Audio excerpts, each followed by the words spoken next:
যখন সম্পর্কে দ্বিতীয় ব্যক্তি এসেছিল, আমি পাগলের মতো ছুটেছিলাম। তোমাকে হারানোর ভয়ে আমাকে ব্যাকুল করে তুলেছিল। তোমার ভ্রম হয়েছিল, তার মাঝে জানি না কি এমন পেয়েছিলে। আমি কথা দিয়েছিলাম ফিরে এসো, এই সময় নিয়ে আর কোনো অভিযোগ কখনোই করব না। তুমি শুনলে না, বুঝলেও না আমার মনের ক্ষতটা ঠিক কতটা গভীর ছিল। তুমি বুঝলে না ঠিক কতটা চেয়েও তোমাকে না পাওয়া বেদনা আমাকে বইতে হয়েছিল। জানি একদিন তুমি ফিরে এসে বলতে বাধ্য হবে, কাউকে পেলাম না, তোমার মতো করে কেউ আমায় বুঝলো না, পাপী আমি।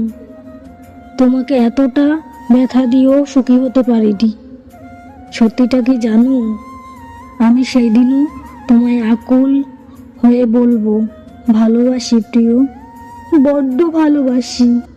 আফসোস, সেদিন আমার এই চিরসত্য তোমার শ্রাবণযোগ্য হবে না।